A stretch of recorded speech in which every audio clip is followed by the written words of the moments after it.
개혁신당이 지난주 토요일 공식 출범했습니다. 당 대표는 이준석 정강정책위원장이 맡았고요. 정책의 의장은 이분이 맡았는데요. 바로 그 주인공을 스튜디오로 모셨습니다. 김용남 전 의원입니다. 어서 오세요. 네, 안녕하세요. 김용남입니다. 일단 정책의 의장 되신 거 축하드리겠습니다. 아유, 감사합니다. 네. 네. 근데 일단 개혁신당 얘기를 좀 먼저 여쭤봐야 되는데 네. 간밤에 거의 뭐 폭탄급 사안이 터져갖고 그거부터 좀 여쭤보겠습니다. 예. 용산에서 한동훈 비대위원장 사퇴를 요구를 했다는 뉴스 보셨죠? 예, 봤습니다. 혹시 뭐 국민의힘 의원들이나 이런 분들하고 좀 친하시니까 얘기는 좀 들으신 게 있으세요? 아니, 직접 뭐 통화를 하거나 하지는 않았는데요. 이제 계속 속보가 올라오고 하는 걸 보니까 제가 받은 느낌은 이건 소위 약속대련은 아닌 것 같다. 진검승부다. 예, 정말로 사퇴하라는 얘기가 전달이 됐고 그거에 대해서 한동훈 위원장이 난 계속 하겠다라고 하면서 충돌. 막상 충돌하니까 용산에서 한 발짝 물러나는 모양새. 지금까지의 상황은 그렇게 보입니다. 그러면 그 한동훈 비대위원장이 사퇴를 안 하고 버티기에 성공할 거다 이렇게 보시는 겁니까? 제도적으로요. 예. 비대위원장이 버티면 방법이 없어요. 오히려 당대표는 최고위원 4인 이상이 사퇴를 해버리면 그 지도부를 붕괴시킬 수가 있는데 국민의힘 당원 당규상 비대위원장 내지는 비대위의 종료 사유가 없습니다. 예. 규정이 없다면서요? 예. 방법 없어요. 그냥 버티면 버티는 거예요. 의원총회에서 그냥 다수가 네. 물러나라 이렇게 막 요구를 하고 압박을 가하면 그거는 정치적인 압박에 의해서 스스로 물러나야겠다라고 결심을 하면 모르죠. 예. 뭐 국민의힘 사람들이 다 나를 원하지 않는구나. 그래서 내가 이제 여기서 더 이상 있을 필요가 없겠다 해서 스스로 사퇴하면야 뭐 그거는 어쩔 수 없는데 네. 의총에서 대다수 의원들이 물러나라 그래도 나는 할 일이 있어서 하겠다. 그리고 내가 맞다라고 버티겠다 그러면 방법 없는 방법이 거죠. 없다. 예. 그러면 지금 그 의장님 그 전망으로는 한동훈 비대위원장이 버티기가 성공할 가능성이 높다 이렇게 보시는 겁니까? 일단은 그래 보입니다. 그래요? 왜냐하면 예. 한동훈 비대위원장이 여기서 물러나서 집에 가버리면 예. 아무것도 아닌 거잖아요. 이후가 전혀 보장이 안 되는 거죠. 보장도 안 되고 예. 또 나름대로 본인 스스로는 용꿈을 꾸고 있는 것 같은데 꾸미고 뭐고 다 산산이 부서지는 거죠. 근데 그러면 거꾸로 만약에 그렇게 되어버리면 용산 입장에서는 국민의힘이 이른바 윤석열 당이 아니라 한동훈 당으로 그냥 바뀌어버리는 거 아닙니까? 그렇죠. 그걸 용납을 하겠습니까? 근데 방법이 없잖아요. 아니 사실은 이럴 가능성이 농후했죠. 그렇게 되어버리면 그 총선 결과와는 상관없이 지금 그 윤석열 정부는 바로 레임덕이라는 얘기가 되는 건데요. 그 얘기는 지금 의장님의 진단에 따르면.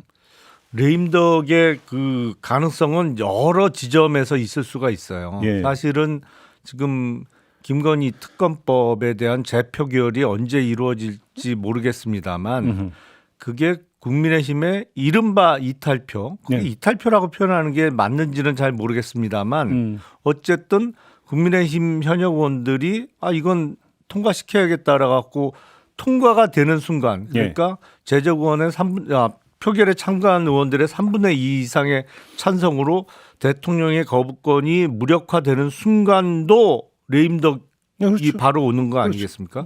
그러니까 사실은 위태위태한 정권이에요. 그러면 제가 한번 가정 상황을 한번 끌어와서 한번 질문을 드려볼게요. 지금 이 그 국민의힘 안팎의 이 상황을 보면서 민주당이 국회를 빨리 열어가지고 재표결을 빨리 시도를 하면 통과될 가능성이 높아진다고 보시는 겁니까?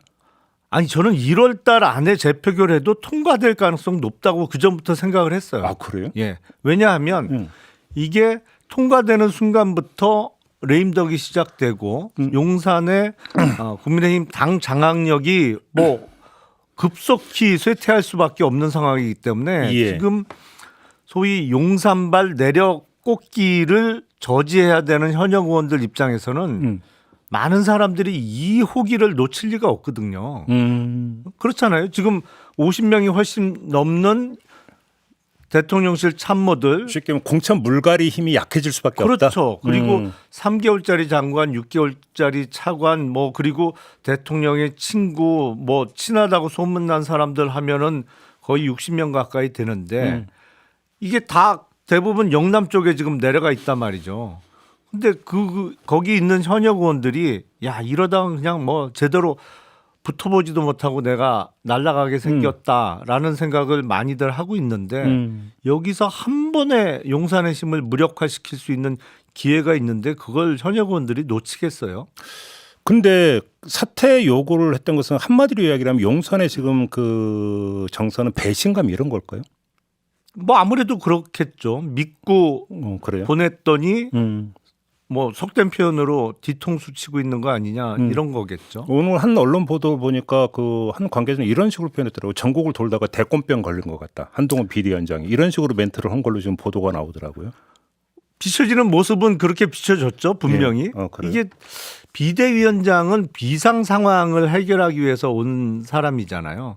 근데 비상 상황은 결국엔 대통령실에 예속된 국민의힘의 모습 때문에 비상 상황이 된 건데 사실 얼마 전까지만 해도 그거에 대해서는 언급을 안 하고 네. 전국을 돌면서 셀카 찍고 네. 자기 주변에 얼마나 많은 대중들이 모였나 그걸 스스로 동영상으로 찍고 이런 거 하면 사람이 웬만큼 무겁지 않으면 붕 뜨게 돼 있습니다. 예. 그래. 그래서 사람이 좀 무거워야 돼요. 체중 말고요. 예.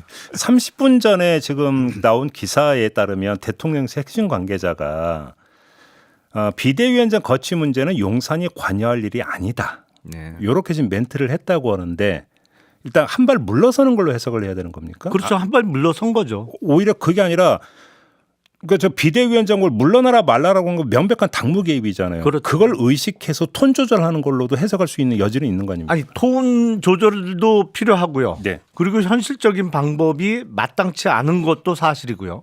그러니까 일단은 한 발 물러서는데 글쎄 그대로 그냥 고착화될까 이 상태로 한동훈 비대위원장 체제로 총선까지 가는 거로 그냥 안정화가 될지는 좀 더 두고 봐야겠죠. 그러면 이렇게 어정쩡한 봉합 올 가능성이 높다는 지금 진단이신데 그럼 당분간은 그래 보입니다. 총선에는 결코 도움이 안 되는 거잖아요. 모르죠. 그게. 그러면 이제 지금부터 개혁신당 얘기를 한번 여쭤보면 개혁신당 입장에서는 그 상태가 좋습니까? 안 좋습니까? 아니 이거는 신당의 입장에서는 위기일 수도 있고 기회일 수도 있어요. 어떤 점에서? 그러니까 국민의힘이 사실상 지금 이번 총선은요. 네. 야당의 시간이거든요. 왜냐하면 그렇죠. 대통령의 지지율이 워낙 낮고 그동안 여당인 국민의힘이 보여줬던 모습이 상식적인 면에서 이해가 안 되고 대단히 실망스러운 상황이기 때문에 야당의 시간인 게 맞는데 여차하면 국민의힘이 사실상 야당이 될 수도 있잖아요. 그렇죠. 예를 들어서 그 윤석열 대통령이라는 존재를 지우면서 총선에 임할 수가 있죠. 그렇죠. 윤석열 대통령의 색깔이 완전히 빠져버리면 국민의힘도 국민들이 보시기에는 야당처럼 비춰질 수가 있거든요. 그렇죠. 그러면 다른 야당들한테는 오히려 위기일 수도 있죠. 이게 야당의 시간이 돼야 되는데 이게 여당인데 분명히 여당인데 야당인 척해. 그러면 이게 혼란스럽잖아요. 헷갈리나요? 네, 헷갈리죠. 여당인 듯 아닌 듯 뭐 예. 이래버리면 다른 야당들하고 좀 뒤섞일 수가 있거든요. 아하, 그 전선 자체가 흐려져 버린다. 예. 알겠습니다. 이건 이제 어제 그 밤부터 이제 나온 거기 때문에 앞으로 상황이 쭉 전개가 될 테니까 좀 더 그러니까 추후에 다시 한번 진단을 하는 이런 시간을 좀 가져보도록 하고요. 지금 이제 그 신당 관련해서 이제 최대의 관심사는 연대잖아요. 네. 지금 개혁신당에서는 의장님이 지금 연대 창구로 그러니까 역할을 하기로 그러니까 결정이 된 것 같은데 맞습니까? 예, 맞습니다. 그러면 상대 파트너는 누구입니까? 그 미래대연합은 이제 김종민 의원하고 주로 예. 말씀을 하고요. 예. 이제 그 새로운 미래. 새로운 미래 쪽에는 신경민 전 의원님하고 그러면 그 세 분 어떻게 좀 그 상견례를 하셨습니까? 예, 뭐 그렇다고 왜 여기서 뭔가 좀 약간 아니 말씀이 약간 뭉개지는 느낌이 좀 있습니다. 뭔가 아니, 좀 잘 안 이런 거는 됩니까 얘기가? 아니요, 잘 안 되는 건 전혀 아니고요. 네. 이제 공개적으로 세세히 말씀드리긴 좀 그렇죠. 그래요. 예. 아무튼 그 출범식에서 이준석 대표가 골든 타임이 지났다라는 발언을 해서 상당히 지금 관심을 끌었는데 이거 어떤 발언의 맥락이 뭡니까? 그 발언은 최적의 시기는 지나갔다 이런 의미예요. 그러니까 통합이 완전히 물 건너갔다 이런 의미는 아니고 그건 아니고. 예. 그야말로 가장 최적의 시기 그러니까 각 세력이 창당을 하기 전에 창준이 상황에서 뭉쳤으면 보다 간단하고 쉽게 될 수가 있을 텐데 저희는 이미 창당을 했고요. 그리고 다른 두 세력도 지금 창당을 진행하고 있기 때문에 네. 최적의 시기는 지나갔지만 그래도 통합의 가능성은 남아 있다라는 의미입니다. 자, 연대가 도대체 무슨 모양새냐. 관련해서 그 이준석 대표가 세 가지 방법을 제시를 했더라고요. 하나가 정당별로 지역구는 나눠서 후보를 내지만 비례대표는 각자 내는 방식. 그다음에 지역구를 나눠서 내되 비례대표는 통합하는 방식. 그다음에 아예 합당해서 그냥 그 지역구 비례 모두 함께 내는 방식. 요 세 가지를 제시했는데 창구로서 협상 창구로서 의장님은 어느 쪽에 기울어 계십니까? 일단 3번이죠. 3번. 예.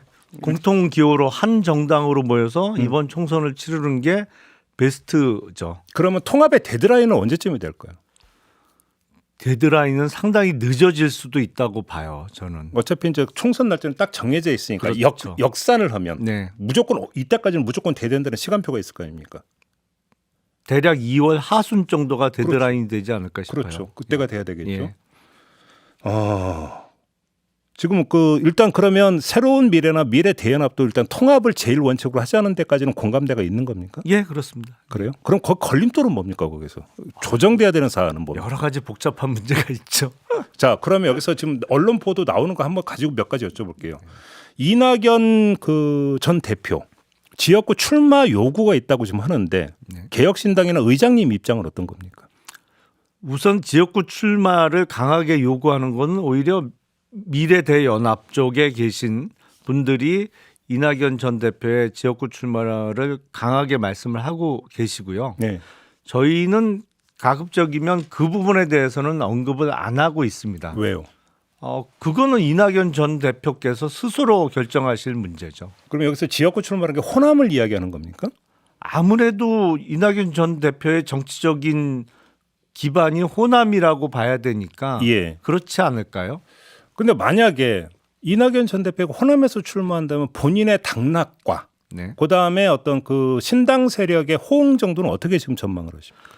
우선 이낙연 전 대표께서는 이번 총선 불출마 선언을 이미 하신 적이 있잖아요. 맞아요. 그러니까 국회의원 선수를 더 늘리는 거에 그 미련을 갖고 계신 거는 아니라고 생각이 돼요. 다만 호남에서부터 본인이 직접 출마하시면서 제3지대의 호남의 정치적 기반을 확장하는 그런 역할을 해 주십사 하는 거기 때문에 당선이 되면 금상첨화고 어쨌든 제3지대에서의 호남에서부터의 바람을 불러일으키는 가장 중요한 키맨인 것은 누구도 부인할 수 없다고 보기 때문에 그러면 거꾸로 그의 상황에서 개혁신당에서는 또 영남에서 그러니까 비중 있는 인물이 출마를 해야 되지 않겠습니까?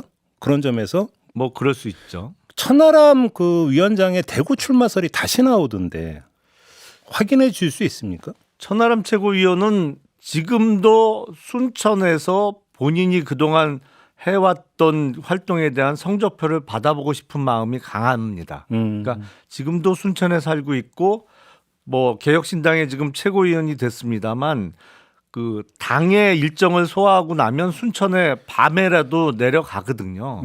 그런데 본인의 고향은 또 정치적 고향은 순천입니다만 본인의 고향은 대구 그쪽이기 때문에 저희는 그 인적 자원이 사실은 신당은 많지 않아요. 그래서 제한된 인적 자원을 어떻게 효과적으로 이번 총선에 활용해야 되느냐가 고민인데 이른바 벨트를 형성하기 위해서 대구 출마 아니면 서울 출마 모든 가능성은 다 열려 있습니다. 그럼 당에서 검토하고 있는 건 맞는 거죠? 예, 그렇습니다. 이준석 대표는 어디에 출마하는 겁니까?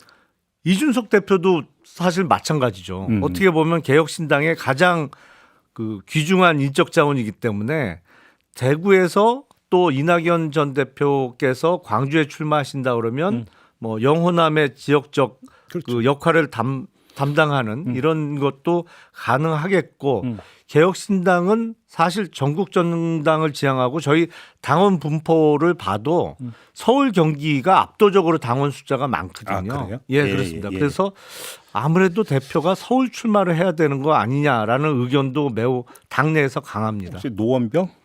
아니 모든 가능성 다 열려 있죠. 근데 노원구는 지금 선관위 안에 의하면 가불병이 2개로 줄거든요.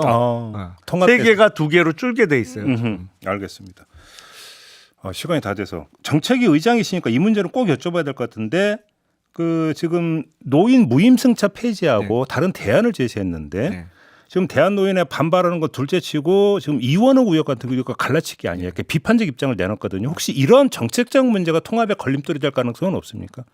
저희가 내놓은 정책은요. 사실은 복지 혜택의 수혜자를 더 넓히는 정책입니다. 그러니까 지하철 무임승차를 폐지하되 연간 12만 원씩 쓸 수 있는 교통카드를 지급해 드리자는 것이거든요. 한 달에 근데 10,000원밖에 안 되잖아요. 아니 그런데 그 한도를 넘어가면 청소년과 같이 40% 할인해서 살 수 있는 그 기회를 드리고 지금 지하철 무임승차는 자기 동네에 지하철이 있는 분들만 혜택을 받고 있잖아요. 그리고 버스는 무임승차가 안 되거든요. 지하철이 없는 곳 그리고 지하철이 아닌 주로 버스를 타시는 분들도 교통카드로 연간 12만 원까지는 무료로 탈 수 있게 해드리자. 그리고 금액적으로 큰 차이가 없어요. 그래서 혜택 받는 금액 면에서는 그렇죠. 그래서 복지 혜택의 수혜자를 더 넓히는 정책이다. 갈라치기가 아니다. 이런 말씀을 드리고 싶습니다. 알겠습니다. 오늘은 여기까지 진행을 하고요. 나중에 좀 다시 한번 모시도록 하겠습니다. 고맙습니다, 의장님. 네, 감사합니다. 네, 개혁신당의 김용남 정책위 의장과 함께했습니다.